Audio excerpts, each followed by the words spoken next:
Good morning. The Track and Structures presentation will cover two factors, rail lubrication and the use of guarded turnouts.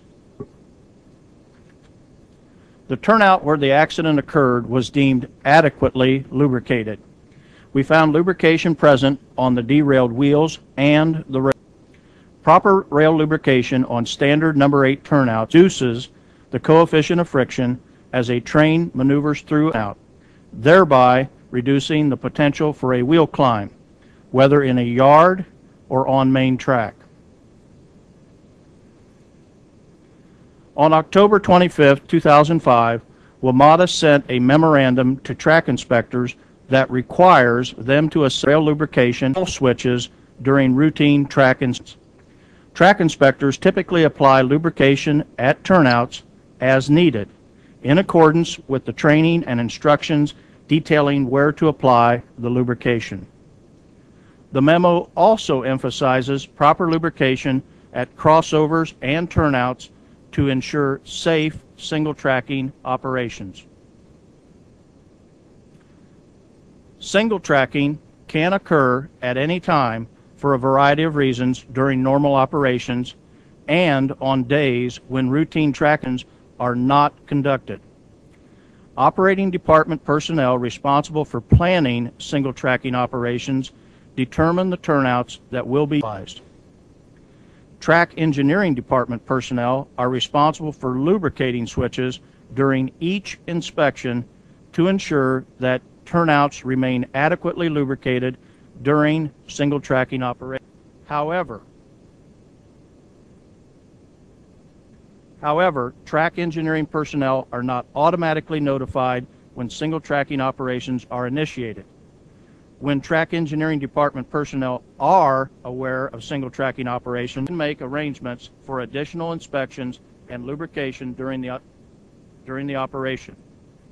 WMATA's October 25th memo does not contain requirements for coordination between the operating and track engineering departments.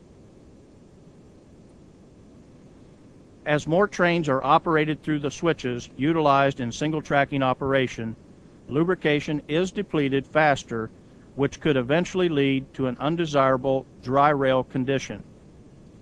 A dry rail condition increases the coefficient of friction between the wheels and rails and thereby increases the potential for a wheel climb derailment, especially in unguarded number 8 turnouts and curves with a radius of less than 500 feet.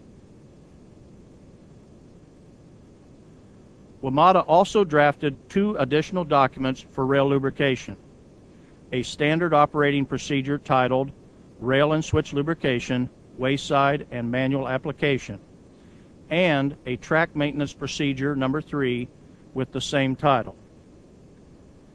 Although these documents provide additional technical guidance regarding the location, application procedures, and frequency for rail lubrication, neither document addresses the need for interdepartmental communication and coordination when single tracking operations are planned, and neither have been formally or implemented for nearly 2 years.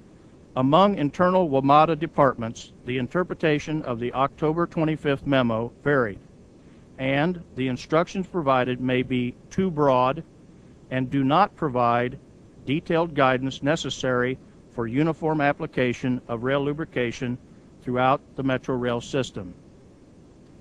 As was addressed in Mr. Watson's presentation with regard to interdepartmental coordination, the lack of formalizing and implementing a thorough lubrication policy with coordination between departments is another example of lack of follow-through at WMATA.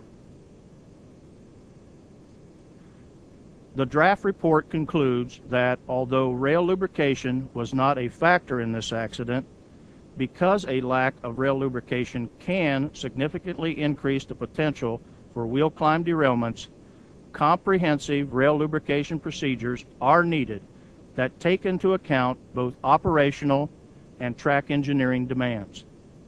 Staff has proposed a recommendation to address this issue. Now I'm going to talk about the use of guardrails to prevent wheel climb derailments through a turnout.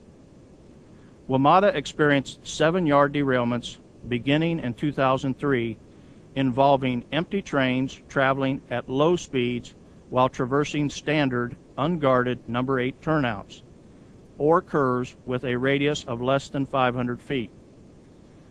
Some of these derailments involve cars with recently trued wheels.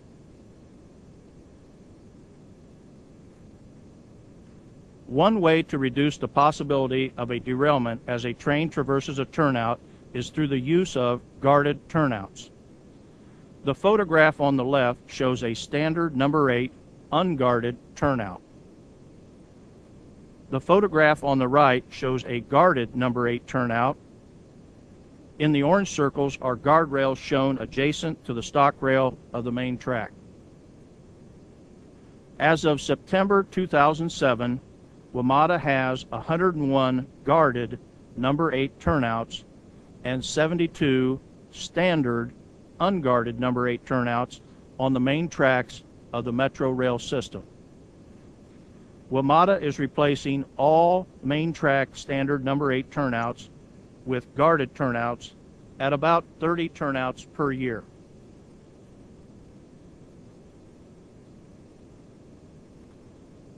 This diagram shows how wheel climb is eliminated in turnouts with guardrail systems. The right wheel's inside rim, shown with the blue arrow, is physically restrained by the guardrail, preventing a wheel set from moving away from the inside rail and pushing against the outside rail as the rail car maneuvers through a turnout or curve. The draft report concludes that had a guarded turnout been installed, it would have prevented the wheel climb and derailment of the 5th car as the accident train traversed the curved track. Staff has prepared a recommendation to address this issue. This concludes the track portion of the presentations. I can answer